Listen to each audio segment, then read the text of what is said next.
Hello mga kasari, good morning. Welcome back to my YouTube channel. So for today's video ay sari-sari store update po ang aking i-share sa inyo.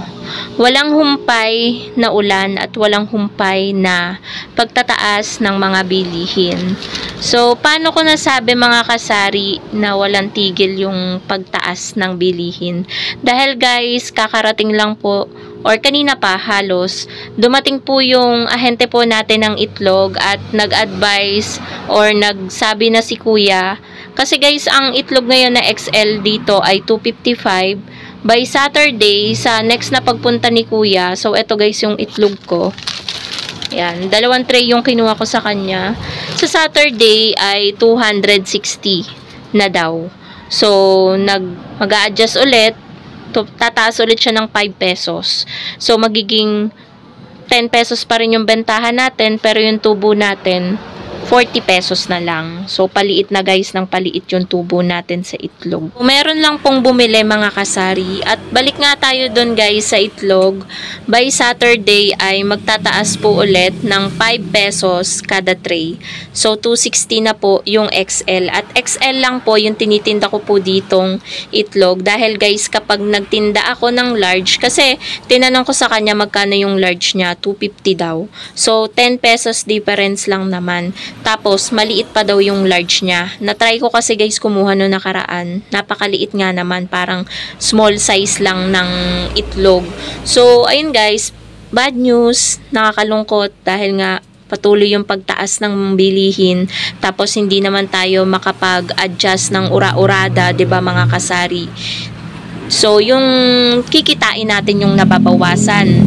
And hindi lang naman sa ngayon guys, itlog ang tumataas, pati na rin mga alak, tumaas din po, gaya ng Red Horse, ng Grande, Red Horse na maliit, Red Horse na litro, tapos yung mga iba pang alak, 'di ba noon, nauna na rin magtaas yung mga gin.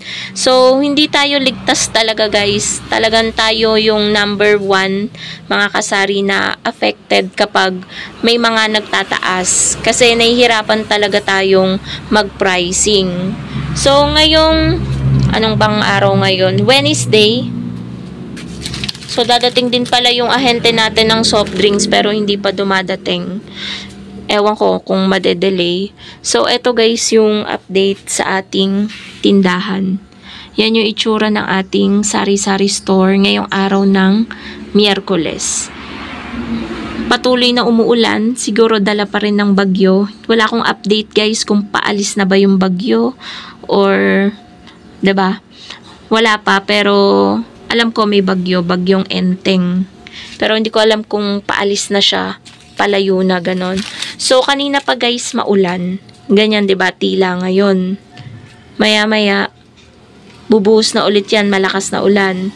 So, ang laking tulong guys, yung sa pagbuhos ng malakas na ulan, syempre, kailangan nating iwasan na mabasa yung ating mga paninda. Ang laking tulong nung trapal na libreng trapal kasabay nung libreng pintura ng Camel at ng JTI sa ating tindahan kasi sobrang safe na safe yung ating mga paninda na hindi mabasa. Kasi guys, matibay talaga yung trapal ng Camel.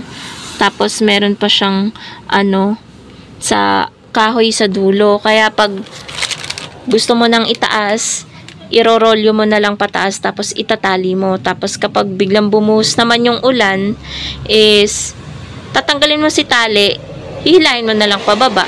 Ganun guys. Dapat ito guys meron din. Kaso naisip ko, wag ko na lang ibaba lahat. Kasi dito naman talaga yung ampias ng ng lakas ng ulan. Kaya hindi ko na binaba yung sa kabila. So, ayan, napakalaking tulong guys ng patrapal talaga ng mga ahente natin. So, walang humpay na ulan, walang humpay na pagtataas ng mga bilihin. Talagang bilang isang tendera, 'di ba mga kasari, nakaka-stress din talaga minsan. Di natin alam kung paano na talaga natin pepresyohan, alam niyo yun guys, yung mga bilihin. Buti na lang guys, Yung mga delata ngayon, hindi pa masyadong nagtataas. Pero alam ko, pag yan ay magdi-December, dyan na yan unti-unting magsisitaasan. Yung mga delata na yan, lalo mga gatas, ganyan, mga Nestle cream, ayan, magsisitaasan na naman yan kasi magpapasko. Kaya, be ready na rin tayo. Tapos, ayan pala yung karatula ko, guys, oh. Para ma-update yung mga customer na tumaas na. Last night, may bumili sa akin, yung suki ko na, parang nilalaklak lang yung Red Horse na maliit. Parang soft drinks lang na iniinom, halos araw-araw siyang bumibili. So, 60 pesos pa rin yung binayad. Sabi ko, 65 na po kasi nagtaas nung September 1 pa. Sabi, ay, oo nga pala, 65 na yan kasi nakabili ako dun sa kabilang tindahan daw. Medyo malayo dito, 65 na din daw. So, same price lang kami. So, tama lang pala yung presyohan ko sa maliit na Red Horse dito sa aming lugar. So, disclaimer lang po mga kasari, iba-iba po tayo ng pagpa-pricing sa bawat lugar, 'di ba mga kasari? Kaya wag natin i-judge yung mga tindera kung sa tingin nyo mababa sa inyo, nasa isip nyo overpricing sila. Iba-iba po tayo ng pagpepresyo mga kasari. So, ayan po yung ating tindahan. Bumubuhos na naman po. Basang-basa dito sa likod namin, oh. Ayan, oh. Bumubuhos na naman mga kasari yung ulan. Naubos yung ano ko, oh. Mabenta guys ang gin bilog kagabi. Ang gin bilog ko dito, kailangan nga mamili ako ngayon kaso hindi naman ako makaalis. Gawa ng ulan, mahirap guys magbiyahe. Kahapon, nandito si partner, namili kami pero nakalimutan ko naman bumili ng alak. Umalis din siya kagabi, mga mag-11 kasi nga may lakad sila dapat ngayon ng mother niya. May aasikasuhin sila kaso hindi rin sila natuloy kasi nga maulan. So yung gin bilog ko dito mga kasari ay isa na lang. Tapos yung 4 ko, 2 na lang. MP mabenta din po ngayon. So syempre kapag malamig, need na magpainit ng katawan. So ano talaga yan ng mga customer. Talagang hinahanap ng katawan nila yung alak. So yan lang naman mga kasari ang update ko sa inyo sa mga ganap dito sa tindahan ngayong araw ng Miyerkules. Magtataas na naman po yung itlog at yung mga ibang bilihin ay nagsisitaasan na rin gaya ng alak na hindi na rin naman tayo mabibigla mga kasari dahil taon-taon naman nagtataas yung mga yan. And minsan nga hindi taon-taon eh. 'Di ba, buwan-buwan. Update naman mga kasari sa ating GCash ngayong araw na to na maulan. So napakatumal po mga kasari ng ating GCash ngayon. Siguro yung transaction natin is nasa ano pa lang, 4 na transaction or 5 transaction, anong oras na mga kasari? 12:10 PM na.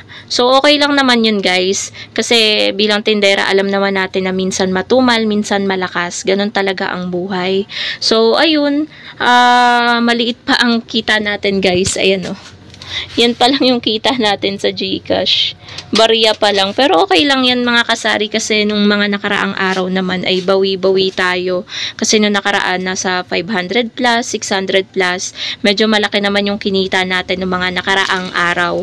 Kasi ngayon din mga kasari wala ding sabong ngayong araw. Siguro dala na din ng pag-uulan, ng bagyo. Kaya wala ring sabong. Walang masyadong nag-GCash. So yun lang naman mga kasari. Thank you so much for watching and happy selling po sa inyong lahat.